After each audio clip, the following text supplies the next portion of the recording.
Yes, it has some weapons like maybe a horn, a beak, wings, but whatever. You can just have a body shape that allows for protecting things. So don't feel like you need to make it too on the nose. Yeah, I'll do my best. Cool. If not, you're fired. I already went live 23 seconds ago. So people heard all of that. We know how we're starting. As always, Evan's dancing too in San Francisco. Okay. We're back. We're back with Beast Creation, episode 2. How does Evan do what he does? And words from Dillon and Matt. I have no idea if this is the beast you're drawing today, Evan, but we were laughing before the stream that my mom, who was on 2 weeks ago when we were doing a beast for Cooper, it was a largemouth bass beast, and Evan was in the waiting room with us before we went live, and Evan was like, I haven't done a lot of largemouth bass, and he started just drawing, and at the end, I called my mom later in the day, and she goes, Dillon, I'm not gonna lie to you. I really like the largemouth bass picture that he did. I'm like, Mom, that took him 7 minutes. So Evan, you're very talented, and my mom loves your fish drawings. Yeah, well, thank you. I'm drawing this one in her honor. This is a flying fish. I felt we needed another fish drawing to start off the stream, so here we go. Again, perfect. For anyone knowing this is now 3 minutes. This is going on 3 minutes for Evan drawing this. What were you gonna say, Matt? It looks great. I love this fish segment that we're getting into. We'll have the month of fish.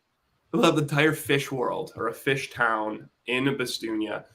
Thank you for anybody tuning in. This always blows my mind. I'm going to be humble early on, and then if I'm humble early on, it allows me to be egotistical later. Thank you so much for tuning in. You came to the last one. This is Ask Me Anything / Beast Creation with Evan.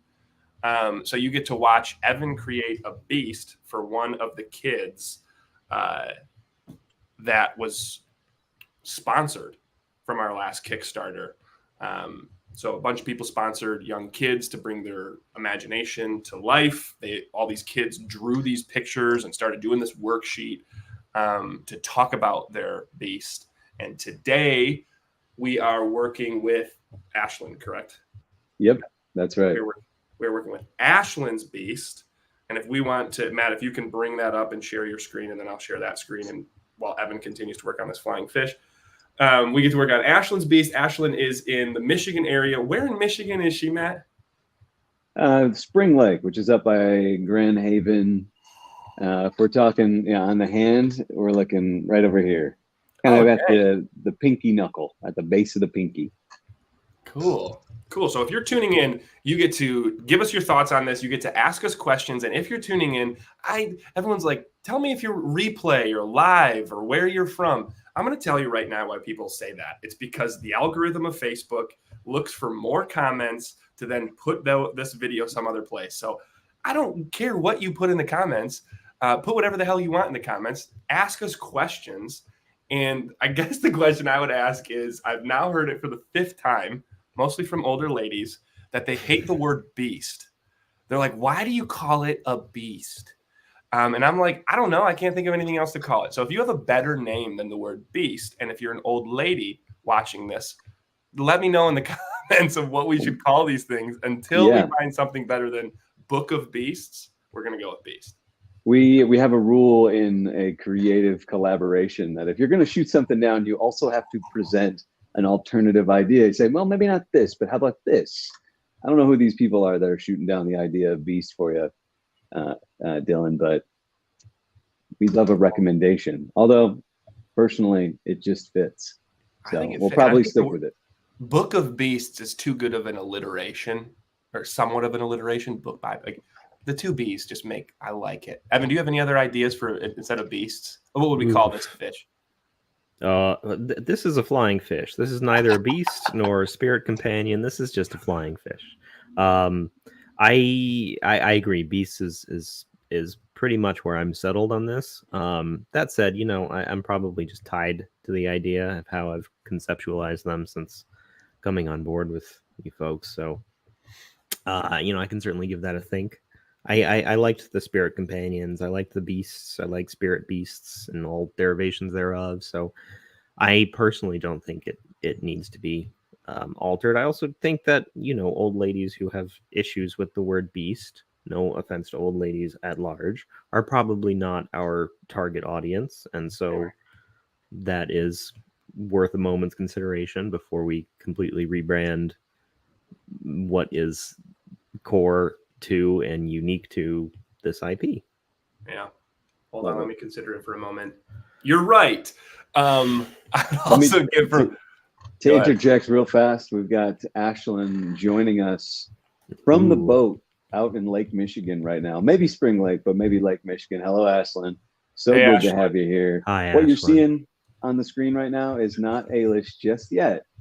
My guess, and Evan can elaborate on this, my guess is that he's practicing drawing some elements that'll appear in your beast. Evan, or you just drawing a fish? Yeah, well, a little bit of both. No, I'm definitely I'm warming up, which is always important, whether you're drawing or exercising or whatever the case may be.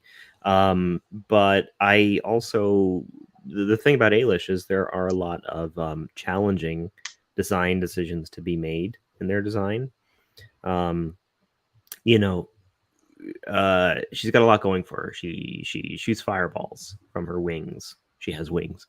She can go through fire.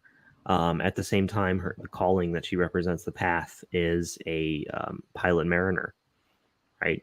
And it's so mariner, stealth defender, but stealth defender, complete change on me. All right, yeah, I can work with that. So then forget the fish. I don't need the fish. There's no mariner involved in this. Sorry, Mom. I don't need the fish at all.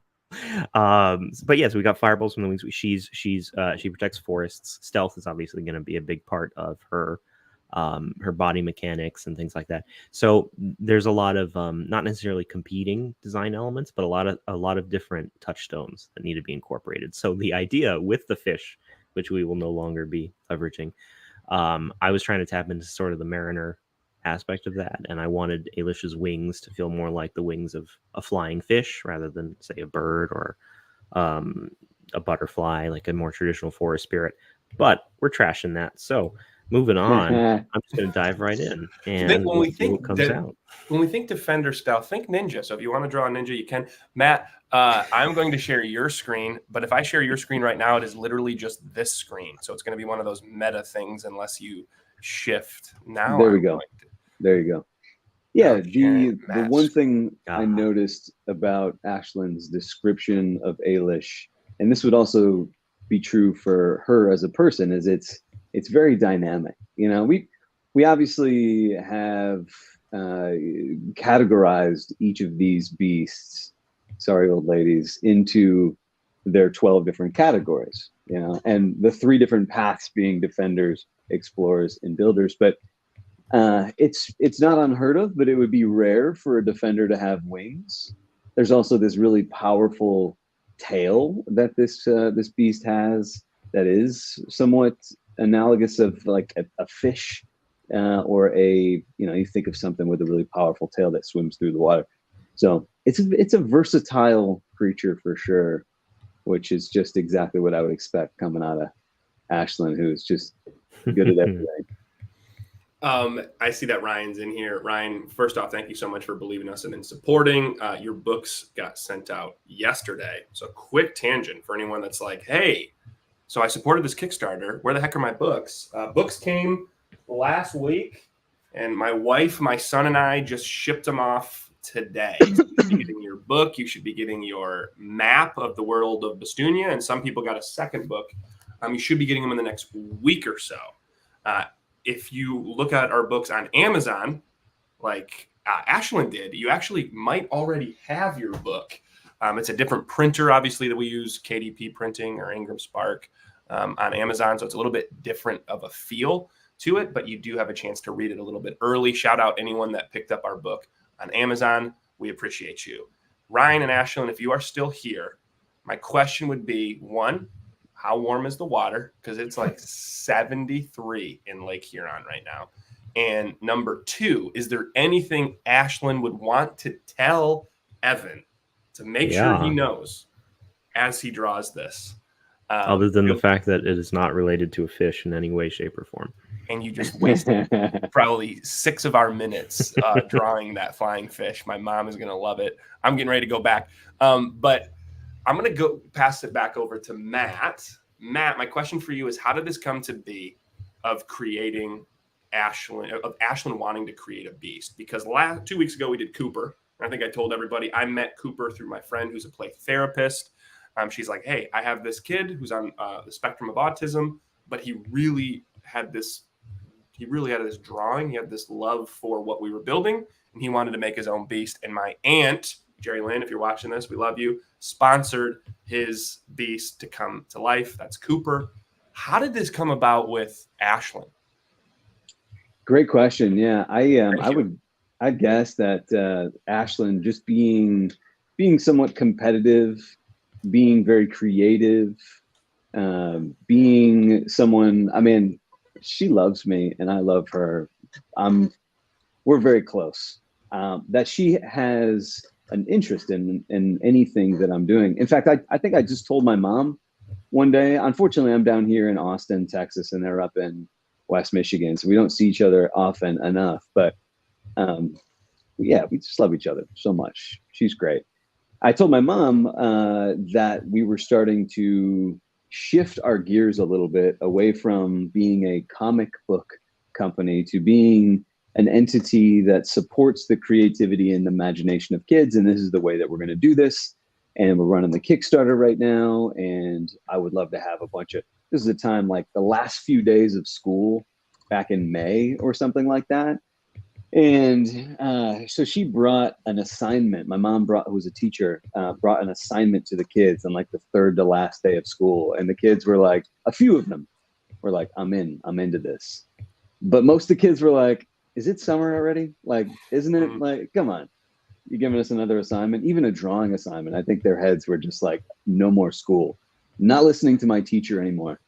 But that result, which was somewhat limited, the assignment ended up being taken home, where my mom also introduced Ashlyn and Haley, Ashlyn's sister, to this idea. And next thing I knew there was like 5 drawings, maybe 4 drawings that I had of, this one's a pilot, this one's a mariner, this is a builder. So Ashlyn and I, who, similar to your conversation with Cooper, who the parent of Cooper was like, I don't know if you'll be able to keep Cooper on the phone for more than like 30 seconds. Mm-hmm. Funny enough, and Ashlyn and I have talked on the phone, but we definitely are more of a let's hang out in person type of people, just in general. We talked on the phone longer than we'd ever talked on the phone, figuring out like, all right, this is your defender. Ailish is your defender. She's got another explorer that's drawn. She's got another builder that's drawn, and a couple others that'll sit in the wings for a little while until maybe they get drawn in the future. But this is the one that came first. Mm-hmm. And so we decided to make this one happen before any of the others. I love the drawing and like the creativity of never thinking of this and just bringing it to life. And it's one of the concepts that I've been talking to some of my colleagues lately is to tell anybody, let alone like kids, be like, hey, think of a magical creature. That's a tall glass. Be like, just think of anything. It's like, it could be literally anything. So one of the things that I love that Matt has been instrumental in creating, Evan, it's huge. I still remember our conversation out in San Francisco, but it's like creating templates or creating frameworks. So it's almost like when we can create a box for someone and a kid to think within, it allows them to think outside the box. So those templates being, are you a defender? Do you feel like you're going down a defender path, an explorer path, or a builder path? Well, as soon as you say defender, you could start putting yourself in what would a defender beast look like. That's different than a builder beast. And then when we talk about defender types, we have Vanguard, which is like the tip of the spear, the knight, if you will, of the defenders. The shield, which is like the bulky beast that's like taking the damage. Stealth defender, which is what we're talking about today, which is a little bit more of that behind the scenes in the shadows, not needing all the attention, and then the medic. So when you can start to give, I think, anyone but kids in this situation templates to think within, it's like you say, Ashlyn's mind just starts running wild with it. Do you feel like that helped? Because she was saying that she's like, well, we'll do this for now, but I want to do this later. Did that help? Oh yeah, I mean, of course. I mean, when you begin talking about defenders in general, what is the natural inclination is for people, whether consciously or not, to think, what do I value? What are the things that that need protecting? And when you think of like, what are the things that need protecting? This is something I'm not going to take for granted. This is maybe something that I feel like is a bit threatened, and I'm going to create this extension of myself that maybe sometimes as a 9-year-old small person in the world, you feel like, am I capable of rising to the occasion to protect this thing that I value? What if I could expand myself in a way and have something that would make protecting this thing that I value easy? And so when she wrote her description of this beast, his name is Ailish. Ailish means flame.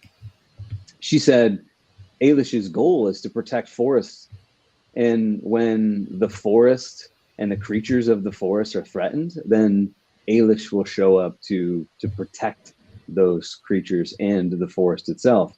Hence, we're going to talk about, at some point, we're going to talk about the power system, and how Ailish fits into this power system. But like, the beast literally has the ability to plant itself.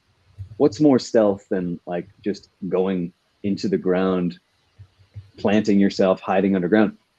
And then in those moments where it's underground, it's storing up energy, where then it can use that stored potential energy as a regenerative source. If if something has burned, something needs to be restored, then it literally will accumulate the power to restore a forest. And I think that's the way you told me this just a couple of days ago, that this beast that Ashlyn created cares about preserving the forest. And real quick question, Matt, how old is Ashlyn? 9. I'm pretty sure. Ashlyn, you're 9. You're 9. What a great uncle. The best. I don't care if she's 8, 9, 10, but in that, like, to have a young kid be that passionate to say, this is what my beast, my calling cares about, is absolutely nuts. When we, for those that don't know my background, I started off in sales, and I did door-to-door sales of educational books when I was in college to pay my way through college. So if you've ever had somebody knock on your door with a green backpack and it was a door-to-door salesman and you get really upset, that was me for 5 years. And we had books from like college prep, AP class prep, SAT prep, seniors in high school, down to newborns. And it started off with sight word books, but then it got to this set of books called the Ask Me Whys. And the sales pitch for this was, if I was, let's say, Matt, you're the dad. I'm like, Matt, kids just ask so many questions, right? Why? And you probably just, I don't know. What is a rhino's horn made out of? Why are flamingos pink? And you don't know the answers. That's what these books are for. And it's this whole concept of, it must be tiring as a parent to have a kid constantly ask you why. And what I think is incredible is the fact that less people ask their kids why. So it's like, why can't we just flip the script? I would love, Ashlyn, if you're in the chat still, why preservation? Because that is not what Cooper picked. That is not what John picked for the power of his calling. It's not what I picked. Yeah. It's not what I picked. I'm 31, I think. I think it's really, really cool that came up for you. And I'd love to know why that's important for a young kid. So, Ashlyn, amazing that that's something that you really care about. With what you have to work with, Evan, from Ashlyn, saw that you got started. It looks like we might have some branches coming out of the head. Branches or horns or something like it. We have some things. What I guess what has inspired you of what you've heard and what you're trying to capture when you draw this? Yeah. So I definitely came into this expecting to do Mariner Pilot, so I apologize. But what has come out of this is sort of a focus on the stealth aspect of that. So for that, kind of what we got going in terms of body shape, body mechanics here, it's kind of like a ferret, something that moves quickly, that can move silently, that can stand extra tall if it stands on its hind legs, and be that big presence that it needs to be if it is threatened.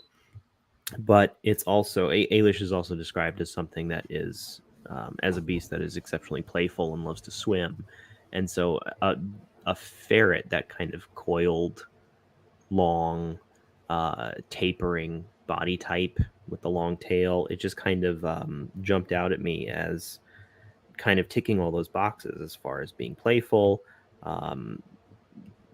being able to come off as stealthy and quick and darting from place to place. And so that's really the biggest existing animal touchstone that I think we have here. Otherwise, Ailish has a single horn. Now, being a defender, I don't particularly want to go with a rhino horn kind of deal where it's coming out the front. In Ashlyn's drawing, it's more of a unicorn horn coming out the back, which is something that I could get behind. But at the same time, I wanted kind of a woodsy, antlery, tree limb like feel to it. Currently, this horn is feeling pretty nasty. Honestly, it's like sharper and more threatening than I would like. I'll probably come back and rework that. But that's sort of where I'm going with that. More of a ruminant horn than a rhinoceros. I personally love it. And if you're tuning in right now, again, thanks for tuning in. Ask us anything. Ask us questions about the drawing process if you have it for Evan. Ask questions about the collaboration process if you have for Matt, myself, and Evan. And then hopefully, Matt, if you can check some of the comments to see what's asked. We're going to be using questions from people that watched the replay of our last video. And if you're watching a replay, you can still ask questions. If we don't answer them here, we'll answer them on our next one for you. But until we wait for that, and before we go to the questions from last time, it does spark a question for Evan and for anybody out there that's looking to draw and get to the level that Evan is at. What you're doing right now, Evan, is you're taking a first stab into somebody's imagination, and you're turning it into creativity. What we allow our backers and these kids to do is to see this beast when it is done, companion, familiar, whatever. See it when it's done and provide edits, because we want to allow children in on the creative process, right? If they're not going to be artists themselves, this is what it looks like. I'm going to tell you my creation. You're going to give me something. I'm going to edit it, tell you what I like and what I don't like, right? So we want them to understand that. But there's some kids that are out there that want to be illustrators. They want to create like Evan is. And I would imagine one of the toughest parts of being an illustrator is edits, right? Where you put your heart, soul, time into this, and then you give it to somebody and they're like, hey, this needs to change. This needs to change. I mean, I feel like hopefully some people give you the good first, but probably not everybody. This is true. How do you manage your own mindset? And then what would be the process of having to deal with edits throughout the process? Well, not to make this a really boring conversation, but a lot of it comes down to just contract. I thought it was a good question, Evan. It is a good question. A lot of it comes down to things like contract management. Like, you normally say, okay, this is going to what's the word I'm looking for? Enable you to have X number of reviews, which means that, at this stage, you'll have the option to point out edits, call for changes, whatever you need. And anything in excess of that is going to be charged on a per edit basis or an hourly basis or whatever the case may be. But I think what's more relevant and probably more interesting is that you really just can't be precious with what you're making. because it's not really yours. It's like someone is paying you for it, and it's probably work for hire. So you can't sit down and be like, oh, this is exactly how I imagined it. This is exactly how I want it to be. The client is wrong. They don't know what they're talking about. You know, there can be a back and forth. There is a reason why, you know, you are the professional illustrator that they sought out, and they are the client, the stakeholder. You can, you know, try to win them over with your vision and your ideas, and advocate for what you think needs to happen in order for the piece to be successful. But at the end of the day, they're going to have the final say, and you can't really afford to be super precious about it. And that's honestly good advice for trying to get into illustration or any kind of art making as a professional or lifelong journey, because the biggest problem or the biggest thing that can hold you back, I would say, is the wrong impression, the incorrect impression, or the expectation that anytime you sit down to draw, you're going to come away with a masterpiece or a finished thing that you can share or post on social media. A lot of times things aren't going to work out, but you can still learn from them. You can still break down what worked and what didn't. You can inform your process going forward. You can identify what you may need to work on a little bit more technically, or what you are more interested in and what you're more drawn to as an artist. Maybe you'll find that, you know, you really just don't like drawing trees, so draw fewer trees unless you know, want to shore up that aspect of your visual Rolodex. Yeah, the things that I always like to write notes as I'm listening, because this is new for me. I am not an illustrator, so people ask me questions, and if it's about illustration, I'm not going to answer them. This is Evan's forte. But it's one. It seems like to quickly eliminate this, like, things have to be perfect. It's like, hey, it's totally fine if this is going to be imperfect, because that's part of the learning process. Second thing is, especially when you're working with other people, it's being detached. This is not from your imagination. This is from Ashlyn's imagination. You're just creating it or bringing it to life with your skill set. So that a level of detachment, if you're looking to do this, because it sounds like the end goal is just constantly learning and constantly growing in your trade. Because if you can be more detached and you're willing to learn from them, it's going to allow you to start drawing things different and learning new skills in the process. Is that like a gist of it? Yeah, that's definitely a good part of it. I mean, the two key takeaways for me are don't require of yourself that you're going to produce a final finished piece and it's going to be amazing every time. Like especially when you're drawing for yourself, because it's not going to happen. And putting that pressure on yourself is going to really hold you back.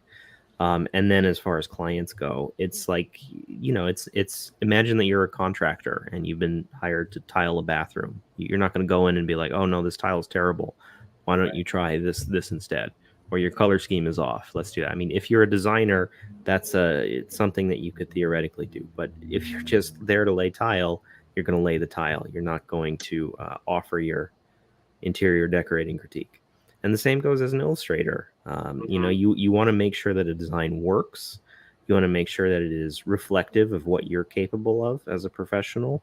You don't want to put out subpar work or anything like that. But at the end of the day, for instance, if Ashlyn tells me that Ailish needs, you know, her tail needs to be on fire, and I don't agree with that, her tail's going to be on fire because it's her beast. It's kind of cool where you can kind of tell a kid, hey, you get what you want here. As long as, which I love the contract aspect, and this is what we tell kids, hey, I'm working with Cooper right now, you get one edit, right? So we need to make sure you're saying what you do like, and you're also saying what you don't like and what you want to change. So if Ashlyn is still here, love to hear from you what you are liking, because you actually get to say what you like and don't like before the first round edit. So you get a little bit of a bonus because you're here live. Also checking out the comments.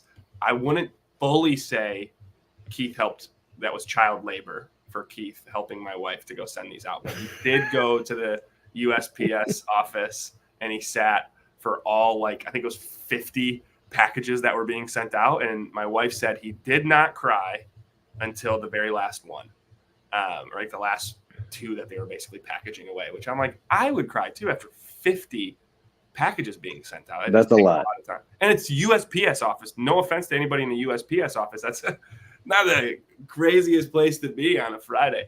I do want to answer a question we had from our last Facebook Live, Matt, if that's all right. So kind of coming back to the creative process, it was asked by Matt, not this Matt in Florida.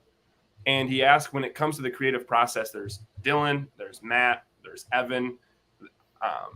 How many meetings do the three of us have on a weekly or monthly basis? And my quick answer would be whatever Evan allows us. But my real answer, I was a busy man. But my real answer would be Matt Emery and I, as like the co-creators of where this is going, and you know the lore and the power systems and what we're like getting into the intricacies. We meet Matt? We try to meet once a week. Sometimes at least. But we're always sending voice memos back and forth about ideas. True. So yeah, so we'll I think we meet have once a week. Intentional time to meet like this once a week, and we're going to start putting them on YouTube so you can get the behind the scenes. What is it like when we meet? Sometimes we disagree. Sometimes we don't really argue, but we'll have disagreements. Sometimes we have like flashes of brilliance, or like, holy shit, or holy crap, this is what we can turn it into. But we're probably, I'd say, we're probably messaging each other at least 4 days a week, like audio messaging on our thoughts. We meet with Evan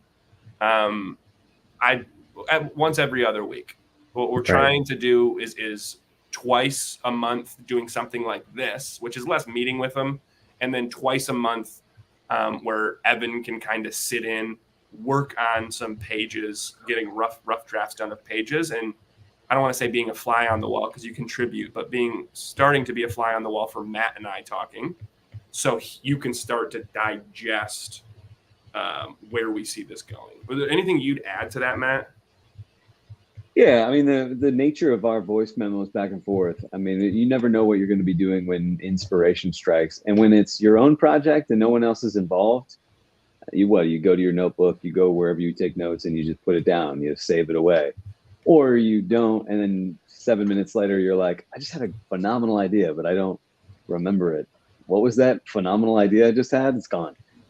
With a collaboration, quite often, like the other day, Dylan and I both had really long days.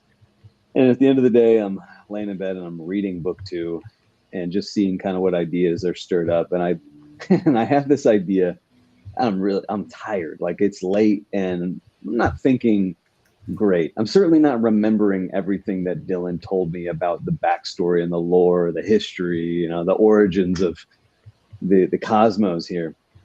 And I'm like super excited about this idea that I get, and send them a really long voice memo and basically like, don't listen to this tonight, listen to this in the morning. And then the next day, that voice memo evolved into a discussion. There was some reminding me of what I had forgotten. But especially when you're working with other people on something creative like this,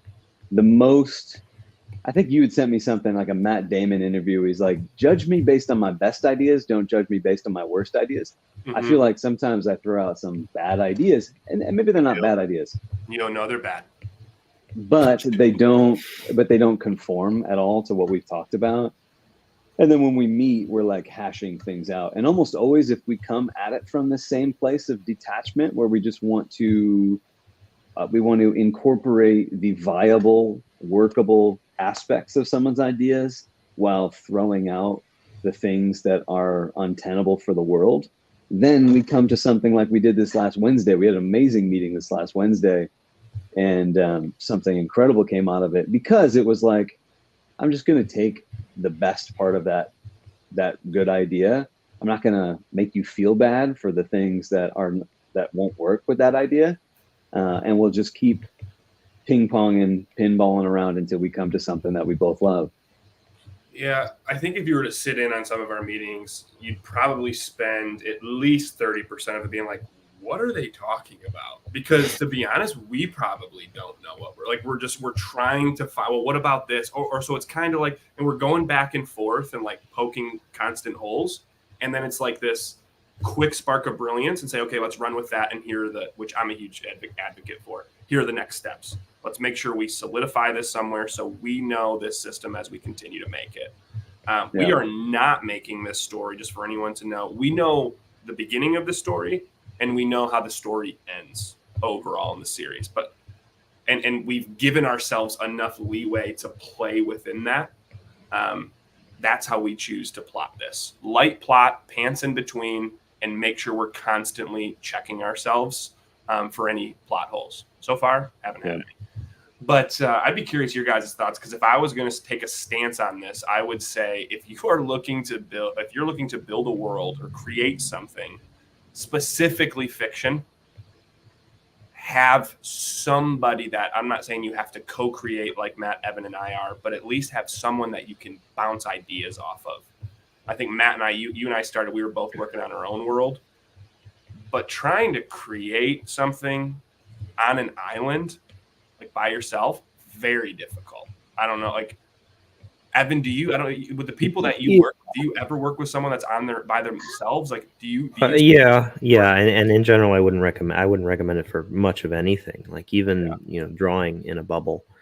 The best way to improve is to both get and give like really high quality critique and get good at giving critique. But as far as world building goes, I work with a lot of tabletop RPG studios and independent creators, and for them, I think the most important thing in getting those juices flowing and thinking of things that they might not otherwise think about is asking questions and getting questions asked of them.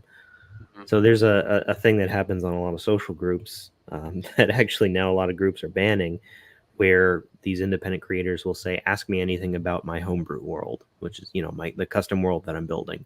Mm-hmm. And so people are meant to just drop questions about, how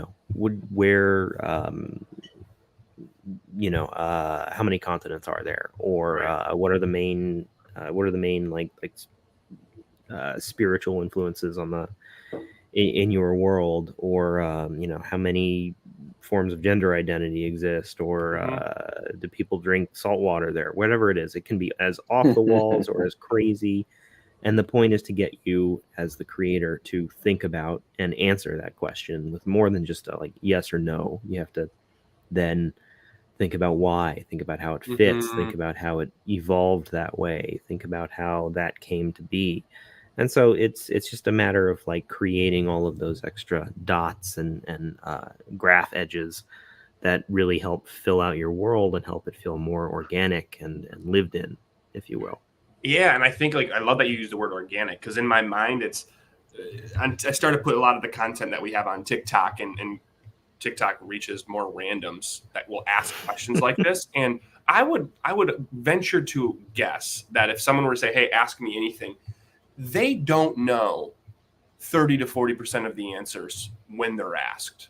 It's really just being like, hey, what? So somebody asked me in TikTok, they're like, because we showed our map, right? The world of Bastunia.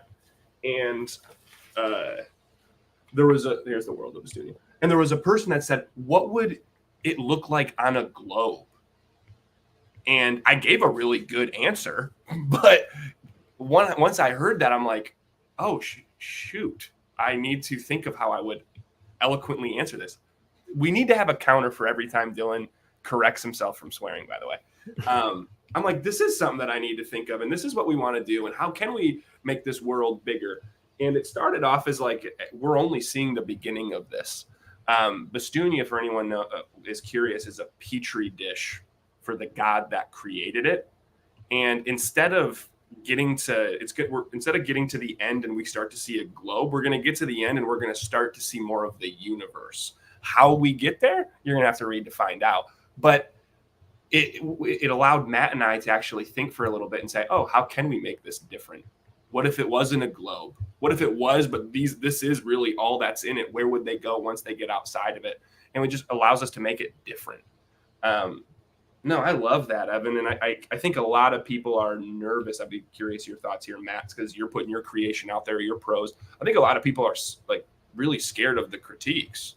It's they want to create, but when they think of, oh, what are other people going to think of my work, it like completely stalls them. Matt, you work with aspiring authors. You talk to aspiring authors daily. Is that something consistent that you see? I wonder if people would even talk about it. No, I do see that, and I feel that too. This tendency to get attached to the effort that you put into something and think just because you perspired over a work of art that counts for something. I mean, it certainly, working hard certainly counts for something, but when you bring your art into a community, and especially a collaborative community, where what is the baseline assumption is that I'm bringing it to these people to be made better, and yet you cling to the effort that you put into a piece as though like the effort alone speaks for the merit, and then the community says, hey, here are 10 ways that this can be made better. That can hurt. That can feel like it stinks, you stink, you don't deserve to be here. But that's a very like narrow frame to look at a piece of art through, or a piece of writing, or a website, or a video. Yeah. You know, it's like I bring it into these places. Ultimately, at least one of those was directed at me. One of them's directed at me, man. Isn't it crazy where our ego is like, no, it's not directed at you, it's directed at me. He's talking that I suck. I do know the video was directed at me. Continue, Matt. I'm sorry. But I mean, you know, at the end of the day, I bring it into a group where we bring our art to people with the desire to get better and improve. And I think sometimes our egos tell us that our current state, our current ability is our ultimate ability. And so if somebody says we aren't good, we think, well, what's at stake here is that I'll never be good, and I'll always be at the current level that I'm at. And so I need to be defensive because they're wrong and I'm right. But there's always little things in there that you're like, oh, this is an opportunity for me to make something better. Yeah, I love this. I have a question for you, Evan. I'm putting in the private chat, and then I want to ask you a real question. And then I want to kind of get into talking about this beast and talking about our power system. I think that'll take us probably the last 18 minutes. So my question I wanted to ask you, I was speaking with my aunt whose son, my nephew, has a beast that we're going to create. And he likes to draw. And he's actually very talented for his age. I think he's 8 or 9. And he's like, when you see his stuff, you're like, wow, for an 8, 9-year-old, this is incredible. But when you ask him about his writing or drawing, he'd be like, I'm not that good yet, right? Or I'm not that good, period. And one of the things I work with him on is like, hey, you got to slowly get better and better. But for any parent or kid watching this, would you recommend any places to go, any outlets to learn to draw digital art early, right? Like that first step, what would you recommend a parent starts to seek out as an outlet for their kid to get into? Would you just say, hey, make time each day to draw? Or would you say, hey, this is a really good piece of software that makes it easy? Or would you say, hey, here's a really good program for young kids? Like you're very, very good at what you do. What would you recommend for young kids to get started? Yeah, that's a great question. And, you know, in the course of my work, I mentor a lot of up and coming artists. For a while, I taught art down in Palo Alto. There's a lot to say, to speak to that. First thing that I would say is try not to make the distinction between non-digital art and digital art. It's a big blanket statement that kind of is a good way to plant a seed in your child's mind that they are always going to be somehow less than an artist who works with acrylics or oils or colored pencils or whatever it is. And it's not that you are necessarily promulgating that thought or that consideration, but much of the community will. And so it doesn't need to start with the parents, like much of the stigma that artists carry around with them all their lives. It doesn't need to start with the parents. So beyond that, especially if you know drawing digitally is where you want to go with that, and there's plenty of good reasons for that. It's ultimately less expensive. You're not buying expensive paints. You're not dealing Right. with turpentine. There's no mess, and it's really forgivingly iterative. So your child doesn't have to get frustrated when they mess up and crumple up a piece of paper and toss it across the room. You know, especially when frustrations are high or children are prone to frustrations, the forgiving medium of digital art is actually a really great way for them to sort of get over that hurdle before they're able to fight that battle. If Because that they're not makes going to sense. chuck a tablet across the room. Is that what you're saying? I here? mean, ideally, it's Yeah. that, you know, if they mess up, you know, you can erase, even if you're drawing with a watercolor brush, which is the most unforgiving of, you know, traditional mediums that you find in a normal household. So that's a really big consideration. Now, within digital art, the big professional powerhouse is Photoshop. It is what most studio level digital painting happens in. For a lot of reasons, I wouldn't recommend it. Some of them ethical right now, but especially if you're just starting out and it's an 8-year-old child, they don't need that kind of functionality. Yeah. So there are some inexpensive tablets like Intuos bamboo tablets. If you have an iPad, you can pay $20 to download an application called Procreate, which is what I'm working in right now. And it is that all one word? Procreate, Sorry. yes. Yeah. Procreate, I'll write it. Cool. It is by and large, the best all-around digital drawing or painting program out there. You know, especially if you have an Apple Pencil to use with it, because it's a one-time fee. There's no Adobe subscription. It's very inexpensive, and it's extremely capable. You know, if you want me to demonstrate some of what's possible in Procreate, you know, you can do full-on portrait painting. Wow. And there's a picture of Matt. Yeah, right. Like and some of the beauty of it is it automatically captures like your painting process and time-lapse replay for all of your, so you can sort of kind of like watching a rerun of sports play. If you're trying to analyze your footwork, you can really dig in and kind of autopsy your process. Anyway, it's a great program. I would highly recommend it. I love it. As far as resources, there's all kinds of really great resources available for free on YouTube and other streaming services. If you're looking for something more formal, there are platforms like SVS Learn, which can be a good place to start.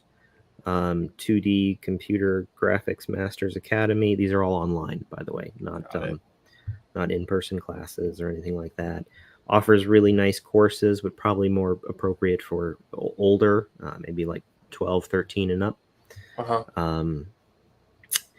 And those are good places to start. As far as just like YouTubers, there's things like Character Design Forge, Brooks Eggleston, really, really great content. All about focusing on character design, which is normally what gets most kids into drawing, especially digitally. Marco Bucci, if you're particularly into like color and the painting side of things, is a fantastic resource. Otherwise, you know, there are people like Ahmed Aldori who do really nice tutorials and videos and places to get started. But if you're starting from an absolute blank screen, like you know nothing about how to do any of this, my first recommendation would be something called Control Paint by Matt Core. It's an excellent introduction to just, you know, getting started drawing, and especially getting started drawing digitally. Great exercises for kind of getting your muscle memory locked in and figuring out your way. So I mean, that's probably a good start. I could post a list as long as my leg, and I'm happy to do that offline. I don't think we need to eat into the stream with me just listing off things that people will not remember. But I will put together a list, and Dylan or Matt, you guys can post it. wherever you would like. Smart to put it on the screen though. I have currently I took some of it too, and I put it in the chat. I don't know if it's going everywhere. I know it says all, but it's definitely going to YouTube. So if you want to check out our YouTube channel, feel free. Again, if you're just tuning in, you're watching a replay, feel free to ask any questions that you have for Evan, Matt, myself, on the creative process, the drawing process, the world and lore process, which is the last thing we're going to talk about. I would like to keep this just to an hour. We got 11 minutes, about 10 minutes left. First off, Ailish, anytime I see a kid's beast, I know, anytime I see a kid's beast, I'm like, man, maybe mine could be cool. But I really like mine. It's crazy. Just you're so good at what you do, Evan. And one of the things you're drawing right now answers a question that also came from Matt from Florida, which is he asked me via text. He goes, hey, so what is your magic system? Right? We live in a fantasy world here in Bastunia. He's like, what does your magic system evolve around? Now, we do have different forms of abilities for beasts, which we're getting into. But Matt, is there something you'd like to say as an answer here before would you like to steal my thunder here? No, carry on. The magic system in the world of Bastunia is focused around aura.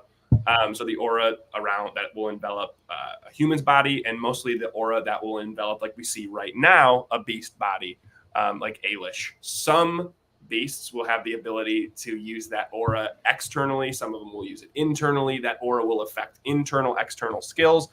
And that's what we're going to talk about next. So, Evan, I'm going to go you off screen. I'm going to pull Matt. Do you want me to pull this screen up, Matt? Or we still have the abilities up? Now it is, yes. Awesome. Evan, if there's anything you want to continue to do, you work away, my friend.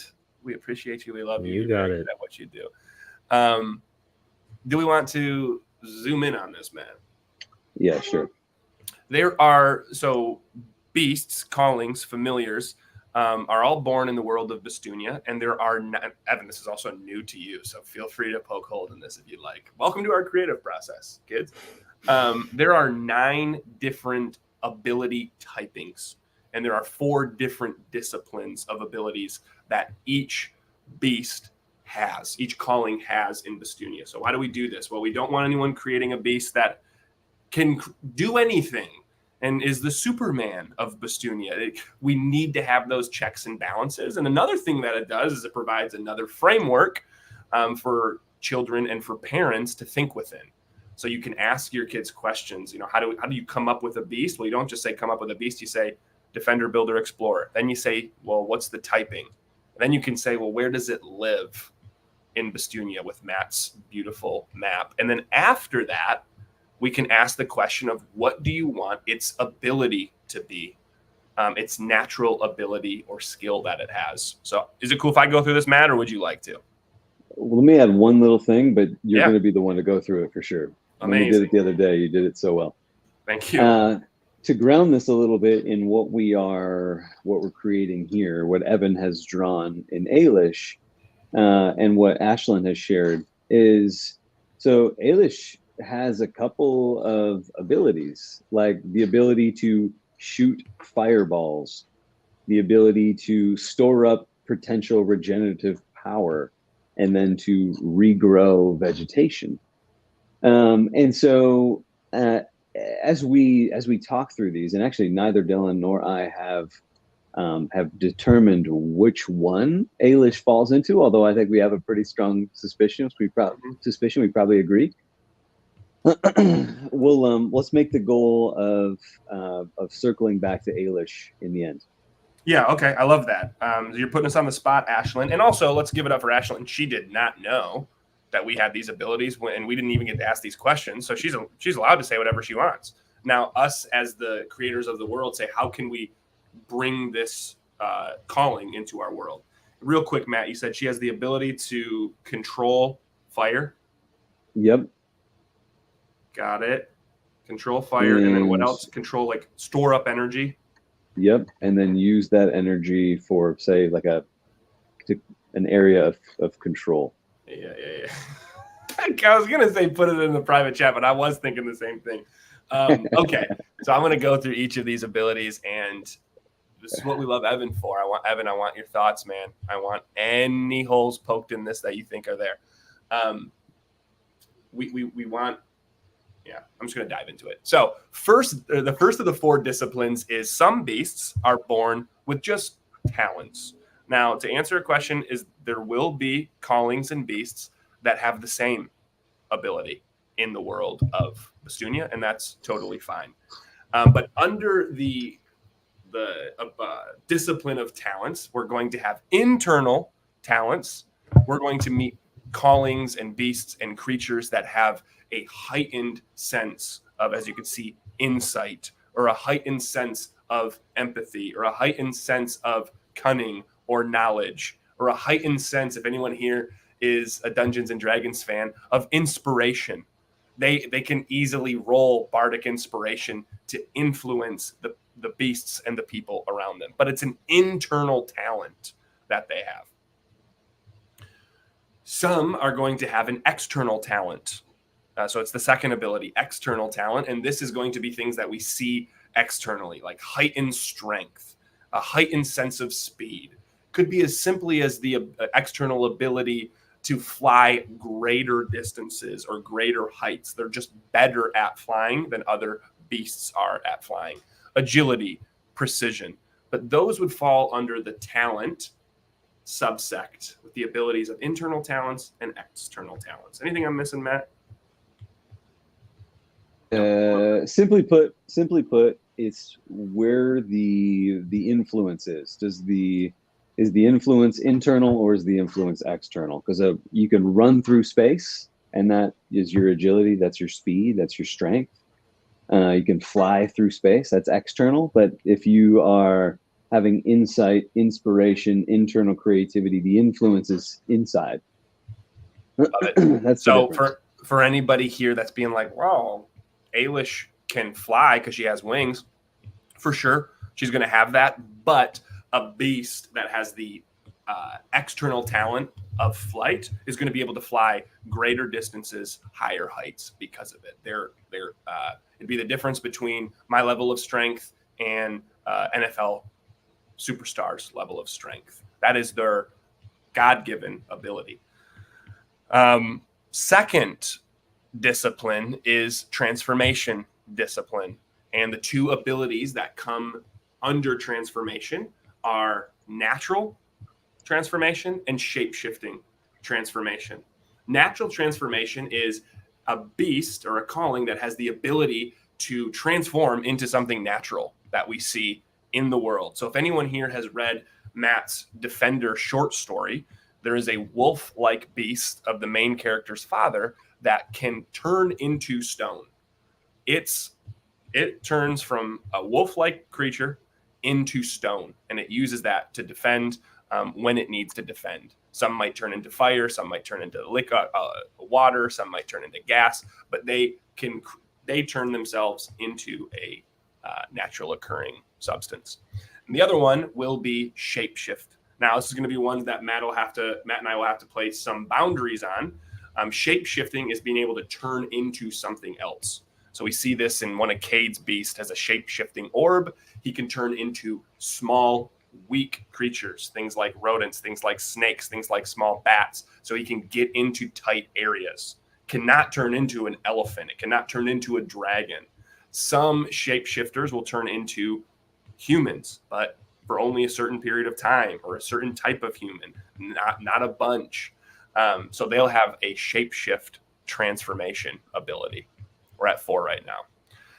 Now, the next discipline is auric disciplines. All beasts have aura, but these callings have a heightened sense of aura, and they can use that in different ways. First ability is projectile aura. So I'm going to give a slight... Spoiler? Not spoiler. We're going to see this in one of James' beasts. Is that a spoiler? Or is that like a hook? That's like a hook. You're going to see that James's beasts, 2 of James's beasts, have this auric projectile ability, which is they can take their aura and they can manipulate it to shoot it off as a projectile. Like fun, shoot them down. Second would be auric transmission. This is going to be one of a special skill within Bastunia, where the calling has the ability to transmit its aura to one other calling or person. Heightened healing abilities, heightened manipulation abilities, forging or having a hive mind with the person that it's transmitting its aura to. The third one, which is we'll come back to, but I believe this is where Ailish would fall into, is auric control. So they have this area of control that is their domain that they can use their aura to manipulate within. So things like being able to take fire, use their aura to manipulate it and either send it away, pull it within themselves, but they have the ability to use their aura to dominate, if you will, an area of control. Now, the boundary of this is it's only a specific area. Ashlyn, I hate to tell you, Ailish will not have the ability to be able to control all fire in all of Bastunia. That would be nuts. Now, that area of control can expand as Ashlyn and her calling Ailish become more connected, but it is a specific area of control that she has power over. And then the last one, I believe, is there's only 3 aurics, right? Yeah, that's it. And then we have 2 more.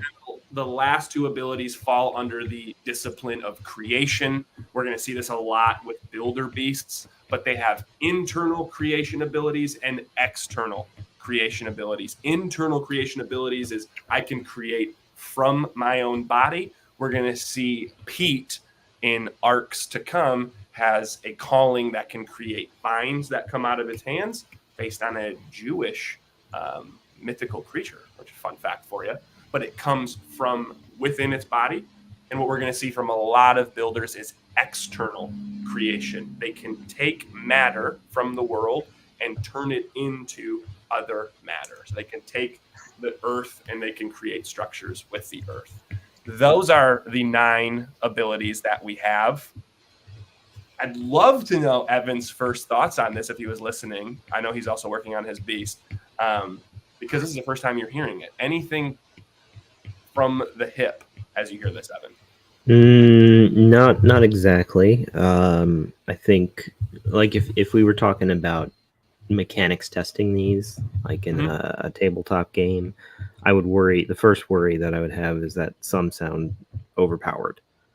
But this is not a tabletop game, and that can have a lot of narrative purpose. That can have a lot of narrative reason to it. And so, I don't think that's inherently a flaw. Right. Yeah, I think there's just naturally, I mean, we see the 10-ton in the first book, which is, it's got an external ability that's strong. It's got heightened strength to carry all these people. It's not going to have the same, it's not going to have the same level of power as we're going to see in Maji, Kali, or Kazi. Right. And that might suck for the operator of the 10-ton, but it's our world. No, but right there, perfect example of, I want to make sure I'm taking that and say, okay, where can we start to create boundaries so we don't make certain characters overly powerful? But Matt, I know we kind of already stated this, but if we were looking at Ailish, which I'm going to come back now to Ailish as the beast. Look at this beautiful little creature. My goodness gracious.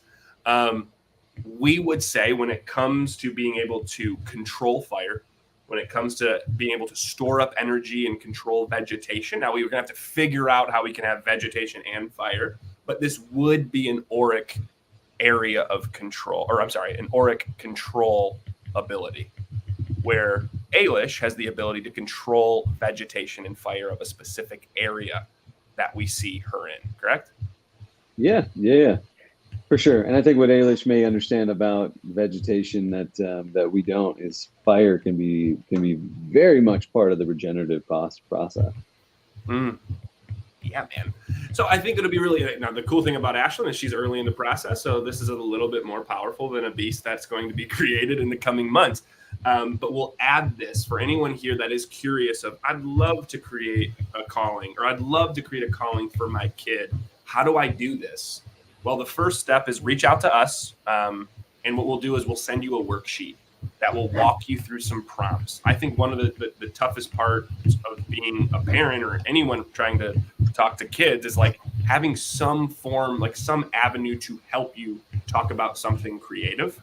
So what we've done is we've created a worksheet to allow you to ask your kid certain questions and describe certain things, have them watch our stuff. I'm swearing far less moving forward, so I'll do my best. But they can learn the abilities of builders, explorers, defenders, or the values. They can learn about each of these subtypes. And if you're really thinking, hey, I want them to take as much as possible away from this, reach out to myself or reach out to Matt. Evan, I love you, but I don't want to overbear you here. And we have a couple of things. No, if they want to talk about art, I can do that until okay, perfect. In the face. Reach out to Evan if you want to talk about art. If you want to talk about what your beast might look like in the lore, reach out to Matt or myself, and I'll jump on a call with you and your kid, and I'll ask questions, and I'll tell them about our world. I've done it a couple of times. We did it with Cooper. Matt did it with Ashlyn. We had a call with Rami and his son, John, who will probably be one of the next beasts that we show up here. And we can ask questions, and we can pull from the kid, and then we can pass it over to the parent to allow you to have this communication avenue with your kids to talk about their creation. So that's what we love. Ashlyn said, I love the detail in the wings. I love the branches on the head. I'm excited to see if she'd make any edits. If it was me, I wouldn't know what edits to make, but I didn't think of this with my own imagination. And when Evan asked me, great job, Ashlyn. I did give edits. Great job, Ashlyn. Thanks for tuning in. Matt, anything I'm missing? It's been an hour, 6 minutes. I'd like to come to a close here. Anything you'd like to add? You mentioned what Ailish's power would be of the 9, correct? Mm-hmm. The auric area of control. Yeah, I think. Well, just the only thing that I want to say in conclusion is the whole mission behind the books, the beasts. This whole thing is just, we feel that creativity is really the backbone of initiative. And if we can nurture creativity, if we can nurture imagination, then in any scenario, the child or even ourselves are going to be able to see ways to navigate through the world that we wouldn't see, the ways that are most suited to them. So no matter how you contribute to this project, know that that's always going to be our goal, is nurturing creativity and imagination. Evan, thank you so much. Any thoughts you'd have, Evan, or final words? Creativity, imagination, or your picture itself, which is absolutely beautiful. Just honestly, it comes back to the same point: is that creativity is very much about failing a lot and figuring out why you failed and trying to learn from it. It is not about failing and beating yourself up. It is not about failing and convincing yourself that you can't. And even for those of you who feel like, oh, you can't draw because you just don't have that talent. Talent is actually a word that I hate, because I don't think it has any bearing on any of it. These are all just skills that anyone can practice and learn and do and internalize. And the same goes for any kind of creative endeavor that you engage with. Absolutely love it. Last things from me. I mean, I want to stick with this imagination and creativity. I believe in everything what you both have said. We want to adapt. We want your children's and even parents, our followers, we want your imagination to come out in our creativity, because really we aim to show people the power of their imagination and creativity. And you're not going to be perfect. And you can reach out to us, and we're not going to be people that laugh at you. We're going to have fun with the creative process with you. And as our world continues to evolve and change, I think one of the biggest skills we need that we don't get a lot is like consistent nurturing of our imagination and creativity. So if you need help in the frameworks to allow your children to tap into imagination and creativity, feel free to reach out. If you like what we're building, we'd love to be a part of it. And if you don't, find something else. But just continue to nurture imagination and creativity. And if you don't do it, just remember, Ailish is always watching you. No, man, thank you guys so much for joining. Matt, Evan, anyone here that joined live. If you're watching the replay, any questions you have for us, so you can learn of the creative process from behind the scenes early in our journey, feel free to add something to the comments, add any questions, thoughts, snide remarks to the comments, and we'll make sure to touch on them in our next video. We'll be doing this every 2 weeks. We love you all. Stay creative. All right, we're ending it.